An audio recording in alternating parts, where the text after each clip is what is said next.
अघिल्ला भिडियोहरुमा हामीले यो इन्सर्ट ट्याब भित्र भएका कुराहरुको बारेमा सिकेका थियौं। यो भिडियोमा हामी डिजाइन ट्याबमा भएका यी विभिन्न एलिमेन्टको बारेमा सिक्ने छौं। आउनुहोस् सुरु गरौं। सुरुमा म एउटा डकुमेन्टलाई ओपन गर्छु। अब यो डकुमेन्टको आधारमा हामी डिजाइन ट्याब भित्र भएका कुराहरुको बारेमा सिक्ने छौं। यदि हाम्रो डकुमेन्टको थीम चेन्ज गर्नुपर्ने छ भने यहाँदेखि हामी विभिन्न थीम्सहरुलाई अप्लाई गर्न सक्छौं। यहाँदेखि हामी थीमको प्रिभ्यूहरु चेक गर्न सक्छौं। आफुलाई कुन थीम मन पर्छ, आफुलाई मन पर्ने थीम यहाँदेखि चुज गरेर अप्लाई गर्न सकिन्छ। जस्तै एक्जाम्पलको लागि मैले यो थीमलाई चुज गरे। थीमलाई चुज गर्नेबित्तिकै हाम्रो डकुमेन्टमा हामीले छानेको थीम चाहिँ अप्लाई भइसकेको छ। यहाँ हामी देख्न सक्छौं विभिन्न फर्म्याटहरु रहेको छ। यहाँ भएको कुनै पनि फर्म्याट हाम्रो डकुमेन्टमा अप्लाई गर्न सकिन्छ। जस्तै मैले यो फर्म्याटलाई अप्लाई गरे। यसले चाहिँ के गरेको छ भने प्याराग्राफ बीचको स्पेसलाई चाहिँ बढाउने काम गरेको छ। अब यस्तो प्याराग्राफको स्पेसहरु मिलाउने काम चाहिँ हामी यहाँदेखि पनि गर्न सक्छौं। प्याराग्राफ स्पेसिङमा गएर प्याराग्राफको बीचमा स्पेस चाहिदैन भने हामी यहाँदेखि नो प्याराग्राफ स्पेस पनि गर्न सक्छौं, अथवा कतिको डिस्टेन्समा अर्को प्याराग्राफ चाहिने हो त यहाँदेखि पनि हामी छान्न सक्छौं प्याराग्राफको स्पेसिङ। त्यस्तै यदि डकुमेन्टको फन्ट चेन्ज गर्नुपर्ने छ भने अर्थात यो थीमको फन्टलाई चेन्ज गर्नुपर्ने छ भने यहाँदेखि फन्टहरु पनि हामी चेन्ज गर्न सक्छौं। त्यस्तै यहाँदेखि कलर पनि छान्न सकियो। कुनै पनि एउटा कलरहरु यहाँदेखि हामी चुज गर्न सक्छौं। अहिले हामीले चेन्ज गरेका यी विभिन्न कुराहरुको आधारमा चाहिँ एउटा नयाँ थीम सेट होस् भन्ने यदि हामी चाहन्छौं भने त्यस्तो बेलामा हामी सेट एज डिफल्ट अप्सनमा क्लिक गरेर नयाँ थीम क्रिएट गर्न पनि सक्छौं।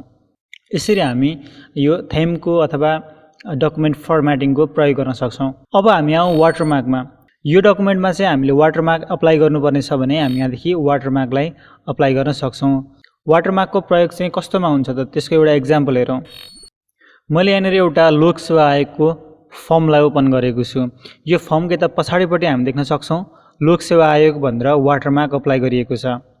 यसरी हाम्रो डकुमेन्टमा पनि टेक्स्टलाई अथवा विभिन्न पिक्चरलाई पनि वाटरमार्कको रूपमा अप्लाई गर्नुपर्ने छ भने हामी माइक्रोसफ्ट वर्डदेखि लगाउन सक्छौं।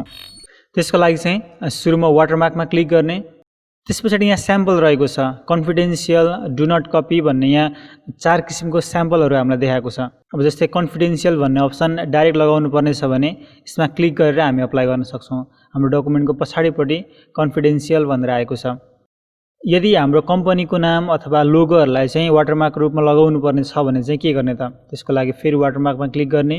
त्यसपछि यहाँ कस्टम वाटरमार्क भन्ने अप्सन दिएको छ। कस्टम वाटरमार्कमा क्लिक गरिदिने। अब वाटरमार्कको रूपमा के लगाउने त त्यो टेक्स्ट हामीले यहाँनिर टाइप गरिदिनु पर्छ। प्रतीक नेपाल भनेर मैले टाइप गरे। अब यसको फन्ट स्टाइल, फन्ट साइजहरु, कलरहरु पनि हामी यहाँदेखि चेन्ज गर्न सक्छौं। यहाँदेखि मैले कलर चुज गरे। त्यसपछि यहाँदेखि हामी वाटरमार्कको लेआउट पनि चेन्ज गर्न सक्छौं। डायगोनल गर्ने हो कि होरिजोन्टल गर्ने हो। त्यसपछि ओकेमा क्लिक गरिदिने। अब यहाँ डकुमेन्टमा हामी देख्न सक्छौं प्रतीक नेपाल भनेर हाम्रो वाटरमार्क अप्लाई भएको छ डकुमेन्टमा। यदि वाटरमार्कमा चाहिँ हामीले लोगो अप्लाई गर्नुपर्ने छ भने त्यो पनि हामी गर्न सक्छौं। त्यसको लागि फेरि वाटरमार्कमा गएर क्लिक गरिदिने। त्यसपछि कस्टम वाटरमार्कमा क्लिक गरिदिने। पिक्चर इन्सर्ट गर्नको लागि यहाँ अप्सन दिएको छ, पिक्चर वाटरमार्क भन्ने अप्सन दिएको छ। यसलाई क्लिक गरिदिने। अब यहाँदेखि हामी पिक्चरलाई ब्राउज गर्न सक्छौं। यदि हाम्रो ड्राइभमा लोगो छ भने त्यहाँदेखि पनि हामी ल्याउन सकियो, अथवा यदि अनलाइनदेखि कुनै पनि लोगोहरुलाई ल्याउनु पर्ने छ भने पनि हामी यहाँदेखि सर्च गरेर इन्सर्ट गर्न सक्छौं। हामी चाहिँ हाम्रो कम्प्युटरमै भएको लोगोलाई इन्सर्ट गर्नेछौं। जस्तै मेरो लोगो कहाँ रहेको छ त अब। जस्तै मैले यो लोगो चुज गरेर इन्सर्टमा क्लिक गरे। यहाँदेखि हामी यसको स्केल पनि चेन्ज गर्न सक्छौं। मैले यसको स्केललाई चाहिँ 200% चुज गरे। त्यसपछि ओकेमा क्लिक गरिदिने। यहाँ हामी देख्न सक्छौं डकुमेन्टमा एउटा लोगो चाहिँ इन्सर्ट भएको छ। यसरी हाम्रो डकुमेन्टमा वाटरमार्कको अप्लाई गर्न सकिन्छ। यदि हाम्रो वाटरमार्क चाहिँ रिमुभ गर्नुपर्ने छ भने हामी यहाँदेखि रिमुभ वाटरमार्क गर्न सक्छौं। त्यसपछि हामी जाउँ पेज कलरमा। पेज कलरबाट चाहिँ हामी हाम्रो डकुमेन्टको कलरलाई चेन्ज गर्न सक्छौं। कस्तो कलर लगाउने त यहाँदेखि अरु स्टाइलहरु पनि हामी लगाउन सकियो।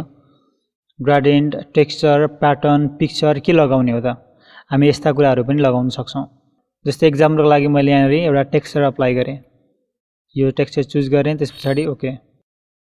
यसरी डकुमेन्टमा विभिन्न कलरहरु अथवा टेक्सचरहरु अथवा पिक्चरहरु अप्लाई गर्नुपर्ने छ भने यहाँदेखि हामी गर्न सक्छौं। जस्तै यहाँ प्याटर्नहरु पनि रहेको छ। डकुमेन्टमा कस्तो प्याटर्न अप्लाई गर्ने, पिक्चरहरु पनि हामी लगाउन सकियो। जस्तै मैले इन्टरनेटदेखि एउटा पिक्चरलाई इन्सर्ट गर्ने भए।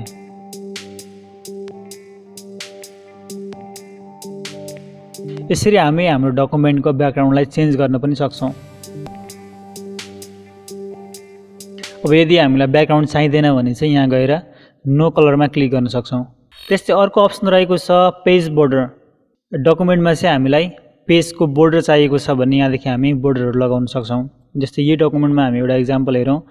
मैले चाहिँ यहाँदेखि पेज बोर्डरको स्टाइल छाने यो स्टाइल। त्यसपछाडि हामी यसको कलर पनि यहाँदेखि छान्न सक्छौं। मैले रेड कलर चुज गरेँ। त्यसपछाडि यसको विड्थ पनि हामी यहाँदेखि चेन्ज गर्न सक्छौं। त्यसपछाडि कता कता लगाउने हामी यहाँदेखि कुन पार्टमा लगाउने हो त्यो पनि हामी यहाँदेखि छान्न सक्छौं। मैले चाहिँ डिफल्टलाई नै चुज गरेर ओकेमा क्लिक गरेँ। अब हामी देख्न सक्छौं यो डकुमेन्टको बोर्डरमा चाहिँ यसरी पेज बोर्डर अप्लाई भएको छ। यदि यसलाई अप्लाई नगर्ने हो भने हामी हटाउन पनि सक्छौं। त्यस्तै बोर्डरका यहाँ विभिन्न स्टाइलहरू रहेको छ। जस्तै 3D बोर्डर, स्याडो।